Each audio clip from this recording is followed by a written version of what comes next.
There's an ongoing conversation online. I needed to changia, needed to add my voice to it, as a lot of people have. Marriage, Ubamba, Mafala. So let me pack up. I've just come off moderating an event, very exciting one. So I'm just packing up my bag, and I just thought, you know what? This conversation has elicited so many reactions. I don't think it's about marriage alone. I don't think it's about that opinion. I think it's more about choice. It's more about the choices people make, and when they say them out loud, if it's not a choice that we share, if the person disagrees with the statement, it's very polarizing, it's very divisive, and people then don't know how to agree to disagree respectfully.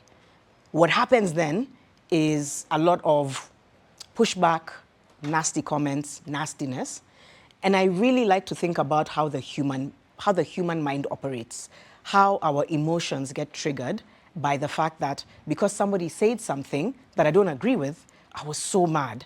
I'm gonna grab a coffee and come back and talk about how this is beyond marriage. This is about the choice to have a family or not. This is about the choice to live in your country or not, the choice to hustle or not, and why these choices are often so polarizing. What does that say about us? Because it says something about us, not the choice. Let me get some coffee.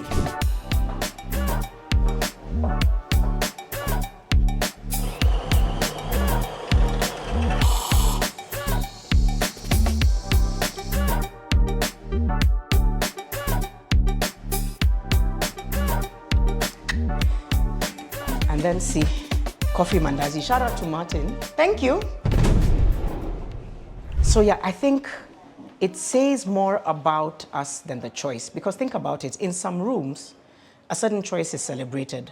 Somebody saying, I'm choosing not to have children because I'm pursuing my career. In a certain room, somebody's like, yay. Say it in another room, I'm choosing not to have children because of my career, Matusi. Why are you doing that? What kind of person are you? Why are you prioritizing the wrong thing? So it's really not about the choice. It's about how we tend to feel invalidated when a choice that we made is seen differently by somebody else. Maybe it makes us question, did I make the wrong choice by choosing? In this case, the video that really went far is marriage. Or maybe you're offended because it's something to do with your faith, it's something to do with your belief system, your value system. But the two things I want to say is people are always going to make a choice that is going to make us uncomfortable. As Janet, I've had to come to terms with several things. Number one, a lot of the things that I thought are the choices I would make have evolved over time. I thought I would make a choice to stay in a certain situation because it was the right thing to do, because it's how I was raised, because it's what I believed in. And then life pivots, and then I began to reevaluate my choices. Do I have to make a choice to stay at a job or in a space that is not serving me in this season, that is actually harmful to me, despite what people will say? And even me making that choice came with both applause and judgment. Where I am now is there's a heightened level of acceptance and tolerance because life is not linear. And choices are not linear. And you cannot understand why somebody made a certain choice to defend a certain statement or to say something vis-a-vis somebody who didn't. But here's the trap though. We are not good at disagreeing. We turn disagreement into disrespect. Right now the world is on edge. People are disrespecting, they're not disagreeing. And I feel like that is not sustainable. So here's the thing. You have to make peace with the fact that choices will be made that have nothing to do with how you see the world. How you respond and react, I think, is what sustains you in this life. Are you going to stay mad? Are you going to be sad? Are you going to be offended? Are you going to... There's a saying we say on Fixing the Nation with Eric and Mariam, weka kwa kifua, ukipumua inatoka, so that you don't hold on to it. And I had to take that seriously. I had to stop taking people's choices so personally.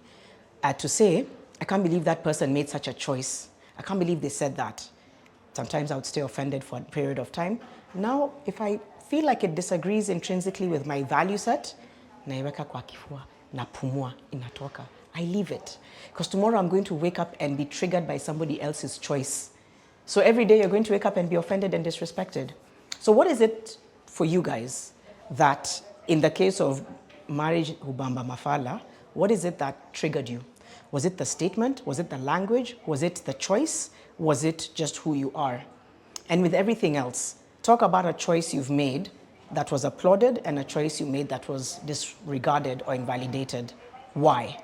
Do we interrogate why we react to people's choices the way we do? And do we interrogate why we disrespect instead of disagree? Because I think if we continue that way, it's not sustainable. I've not even taken my coffee. Cheers. Here's the thing. I think freedom without respect is chaos. And I think we're better than that. So the next time somebody disagrees with whether or not you want a choice to have children or not, whether you're a person of faith or not, whether you are somebody who's choosing to hustle or stay home, whether you're choosing to build yourself above your career, the next time somebody says it out loud, maybe ask yourself, am I upset about this? Does it unsettle me because it challenges what I view about what is right and wrong in life? Or is it just making me question other things?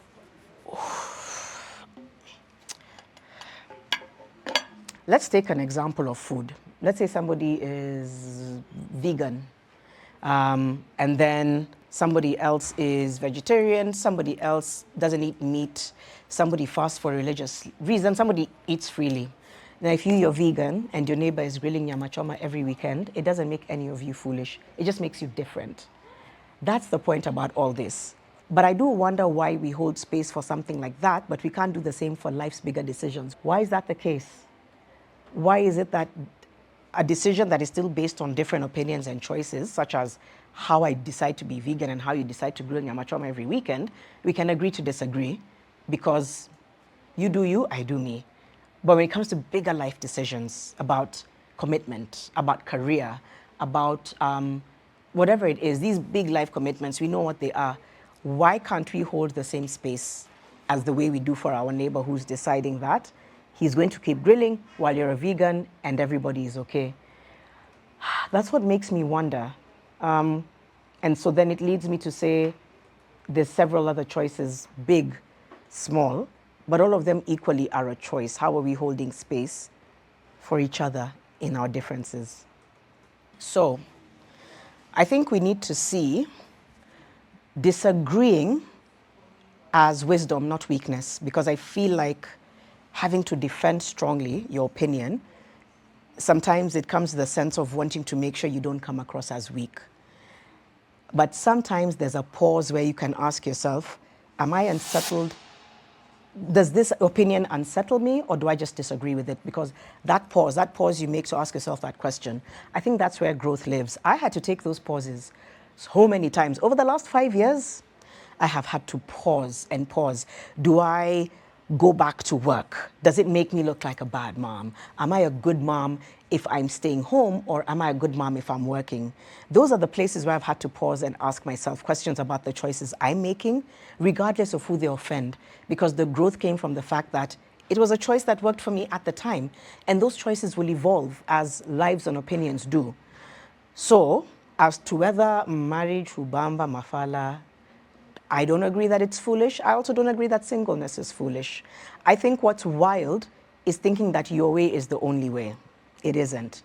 And so if there's anything we can take from this is that we can agree respectfully, and we can hold space for people's choices and opinions, no matter how much they are an affront to our own. The world we're living in right now, the way it's growing, the way it's evolving, the way the conversations are shifting and shaping, yes, there is a lot of vitriol happening right now because some people are feeling very defensive about their values and other people are feeling defensive about their freedom of choice. But we can hold space for each other. That pause, that's where the growth is.